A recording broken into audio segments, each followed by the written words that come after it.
जय हिंद मित्रों, स्वागत है आपका एक बार फिर से। इस बार उपस्थित हैं हम गणित कक्षा 8 की प्रश्नावली 9.4 के प्रश्न क्रमांक 3 के सभी भागों का हल लेकर। इसका तीसरा प्रश्न है सरल कीजिए और 8 भाग हैं इसमें। अगर मैं प्रत्येक भाग को हल करके वीडियो हल करते हुए बनाता तो लगभग 1 से 1.5 घंटे का वीडियो बन जाता। इसलिए मैंने पहले इसको हल किया है, फिर समझाने का प्रयास किया है। तो चलिए शुरू करते हैं। पहला भाग है इसका, इस प्रश्न का पहला भाग है x की घात 2 ऋण 5 गुणित x धन 5 धन 25। इसका अर्थ ये है कि हमें इन दोनों पदों का गुणनफल ज्ञात करना है, फिर उसके पश्चात उसके गुणनफल में हमें 25 जोड़ना है। ठीक है, तो चलिए पहले हम गुणनफल निकाल लेते हैं। x और x का गुणा किया तो x की घात 3 हो गए। x की घात 2 इसमें ऑलरेडी है, इसलिए x की घात 2 का गुणा x से किया तो x की घात 3 प्राप्त हुआ। फिर x की घात 2 का गुणा अपन ने 5x में किया तो 5x की घात 2 हो गया। फिर ऋण 5 का गुणा इन दोनों पदों में करेंगे तो ऋण 5 का गुणा हमने x में किया तो क्या आ गया, ऋण 5x। फिर ऋण 5 और धन 5 का गुणा किया तो 25 ऋण 25 आ गए। अब धन 25 इस प्रश्न में पहले सही है तो धन 25 भी आ गए। फिर क्या होगा कि ये ऋण 25 और धन 25 आपस में घट जाएंगे तो इनके स्थान पर शून्य आ जाएगा। तो हमें कुल मिलाकर उत्तर प्राप्त होगा x की घात 3 धन 5x की घात 2 और ऋण 5x। ये इस भाग का हल हो जाएगा। अगले भाग की ओर चलें तो अगला भाग है a की घात 2 धन 5 और b की घात 3 धन 3 धन 5। इन दोनों पदों का गुणा करके हमें 5 उसमें जोड़ना है गुणनफल में। तो a की घात 2 और b की घात 3 का गुणा हमने किया तो हमारे पास गुणनफल आ गया a की घात 2 और b की घात 3। a की घात 2 और b की घात 3 का गुणा करने पर क्या आ गया, a की घात 2 और b की घात 3। फिर a की घात 2 का गुणा 3 के साथ किया तो 3 a की घात 2 आ जाएगा। अब हम 5 का गुणा इन दोनों में करेंगे तो 5 का गुणा हमने b की घात 3 में किया तो ये आ गया 5 b की घात 3। फिर 5 का गुणा 3 में किया तो 15 प्राप्त हुआ और धन 5 पहले से ही इसमें है तो ये दोनों जुड़ जाएंगे, जोड़ कर आ जाएगा 20। इस प्रकार से इस भाग का हल हो जाएगा a की घात 2 b की घात 3 धन 3 a की घात 2 धन 5 b की घात 3 और धन 20। इस भाग का उत्तर होगा, आंसर होगा। This is the answer of this part.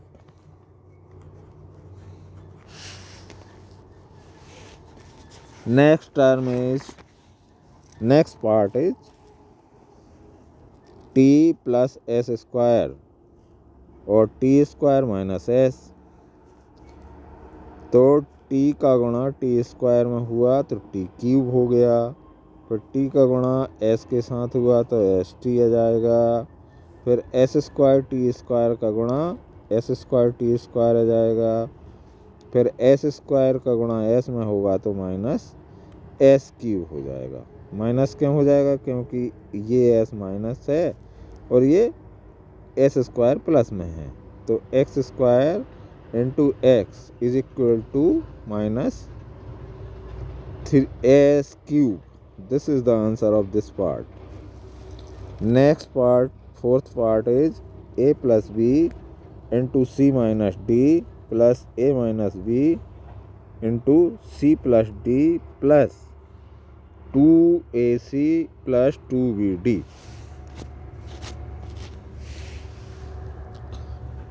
तो अब हम ये दो भाग मान सकते हैं इसी प्रश्न के कि इन दो व्यंजकों का गुणनफल करना है, फिर इन दोनों व्यंजकों का गुणाफल करना है, फिर दो का इस व्यंजक के साथ गुणा करना है। फिर चूंकि तीनों के बीच में धन का निशान लगा है तो उनके गुणनफल को हमें ऐड करना है अर्थात जोड़ना है। तो पहले हमें ए और सी का गुणा किया हमने तो ए सी आया, फिर ए का गुणा ऋण डी के साथ किया तो ऋण ए डी आया। अब बी का गुणा सी के साथ किया तो धन बी सी आ जाएगा, और बी का गुणा ऋण डी के साथ किया तो ऋण बी डी आ जाएगा। धन, ये बीच में धन लगा है तो हमने यहाँ धन लगा देते हैं। फिर ए का गुणा सी के साथ में किया तो धन ए सी आ गया, फिर ए का गुणा डी के साथ में किया तो धन ए डी आ गया, फिर ऋण बी का गुणा सी के साथ में किया तो ऋण बी सी प्राप्त हुआ, फिर ऋण बी का गुणा डी के साथ में किया तो ऋण बी डी प्राप्त हुआ। अब हमने दो का गुणा ए सी के साथ किया तो दो ए सी धन, और दो का गुणा बी डी के साथ में किया तो धन दो बी डी। अब हमने क्या किया है, सुविधा के लिए कि जोड़ने घटाने में आसानी हो, समान पदों को एक साथ लिख लिया है। जैसे ए सी 2AC एक साथ लिख लिए, फिर इसके बाद ए डी और ए डी, फिर बी सी और बी सी, बी डी फिर बी डी और फिर बी डी। अब इसमें हमें सुविधा क्या हो गई कि ए सी 2AC हो गए और 2AC जे हो गए, तो कुल मिलाकर हो गए 4AC। फिर ये ऋण ए डी है और ये धन ए डी है, तो ऋण ए डी में से धन ए डी घट जाएगा, धन ए डी में से ऋण ए डी घट जाएगा। फिर धन बी सी में से ऋण बी सी घट जाएगा, ऋण बी डी में से ऋण बी डी और ऋण बी डी जुड़कर ऋण दो बी डी हो जाएंगे, और धन दो बी डी इसमें ऑलरेडी है। तो यहाँ पर दो बी डी में से ये दो बी डी घट जाएंगे, तो कुल मिलाकर उत्तर इसका आएगा 4AC यानी 4AC। ये चौथा भाग हो गया इसका। अब पांचवा भाग है x धन y गुणित 2x धन y धन x धन 2y गुणित x ऋण y। इनमें भी हमें इन दोनों व्यंजकों का और इन दोनों व्यंजकों का गुणा करके उनके गुणनफल को आपस में जोड़ना है। तो चलिए पहले हम गुणनफल ज्ञात कर लेते हैं। तो x का गुणा 2x के साथ होगा तो 2x स्क्वायर हो गया, 2x की घात 2 हो गया। फिर x का गुणा y के साथ हुआ तो xy हो गया। फिर y का गुणा हमने किया 2x के साथ में तो 2xy हो गया। फिर y का गुणा y के साथ में किया तो धन y की घात 2 यानी y स्क्वायर हो गया। अब x का गुणा x के साथ में किया तो x की घात 2 धन, फिर x का गुणा ऋण y के साथ किया तो ऋण xy, फिर 2y का गुणा x के साथ में किया तो ऋण 2xy, और फिर 2y का गुणा ऋण y के साथ में किया तो ऋण y की घात 2। इसमें भी फिर हमने समान पद एक साथ लिख लिए सुविधा के लिए। पहले x की घात वाले लिख लिए, फिर y की घात वाले लिख लिए, फिर बिना घात वाले लिख लिए। ये ठीक है। तो यहाँ पे x की घात 2 और x की घात 2 हो गए 3x की घात 2, 2x की घात 2 धन x की घात 2 बराबर 3x की घात 2, और y की घात 2 और ऋण 2y की घात 2 में से एक घट गए तो ऋण y की घात 2 अकेला बचा। फिर xy और 2xy 3xy हो गए, और एक जगह और xy है कहीं पे, 2xy और 2xy मिलाकर 4xy हो गए। तो हमारा उत्तर आ गया 3x की घात 2 ऋण y की घात 2।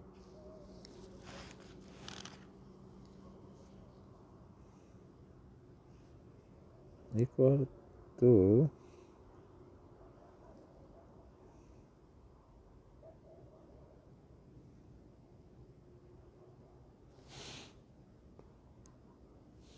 अगला भाग है छठवा x धन y और दो पदी और त्रिपदी व्यंजक है इसमें x धन y और x की घात 2 ऋण xy धन y की घात 2।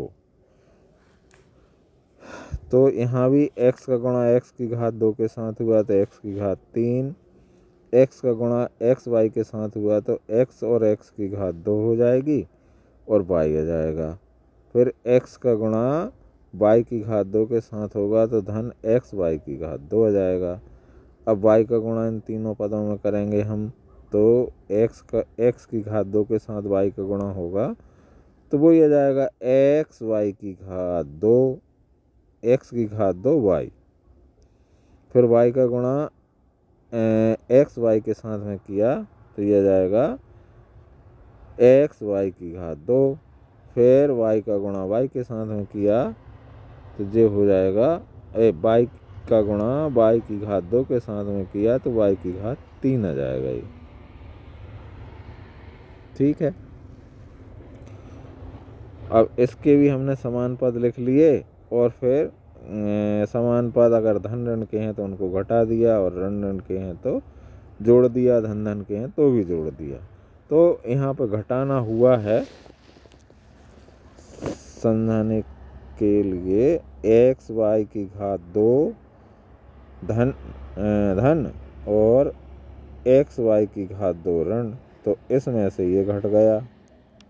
फिर x की घात 2 y ऋण और x की घात 2 y धन, इस पद में से ये पद घट गया। तो कुल मिलाकर उत्तर हमारे पास आया x की घात 3 ऋण y की घात 3। अब सातवां भाग देखते हैं। सातवां भाग थोड़ा सा अटपटा सा है क्योंकि इसमें दशमलव में संख्याएं दी हुई हैं।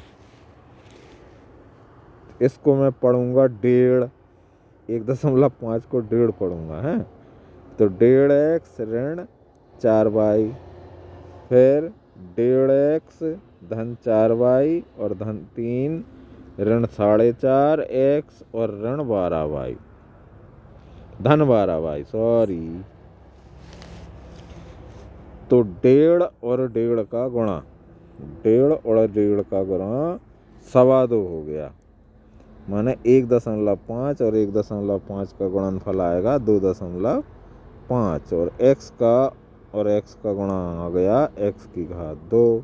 फिर इस 1.5 का गुणा हमने काय के साथ किया, 4 के साथ किया तो 4 डेढ़े 6 होते हैं, 4 डेढ़े 6 xy। फिर इस 1.5x का गुणा 3 के साथ में किया तो 3 डेढ़े 4.5x आ गए। अब हम करेंगे ऋण 4y का गुणा, तो ऋण 4y का गुणा हमने 1.5x के साथ किया तो ये भी 4 डेढ़े ऋण 6xy आ गई। फिर 4 का गुणा हमने किया 4y के साथ में, 4y का गुणा 4y के साथ में, ये ऋण है और ये धन है तो ये ऋण 16y आ जाएगा, 16y की घात 2 आ जाएगा। ओके। देन 4 का गुणा हम 3 में करेंगे तो 4 तिया 12, 4y का गुणा हमने 3 में किया तो 4 तिया 12y ऋण में आ जाएगा और ये 4.5x और धन 12y इसमें पहले से है। फिर इसके भी हमने समान पद लिखे एक साथ तो 2.5x यानी 2.25x धन 6xy ऋण 6xy, तो ऋण धन 6xy में से 6xy ऋण के घट गए। फिर 4.5x धन का और 4.5x ऋण का ये भी घट गए। फिर 16y की घात 2 तो ये लिखा है 16y की घात 2 बचा ये अकेला, और ऋण 12y और धन 12y ये भी घट गए।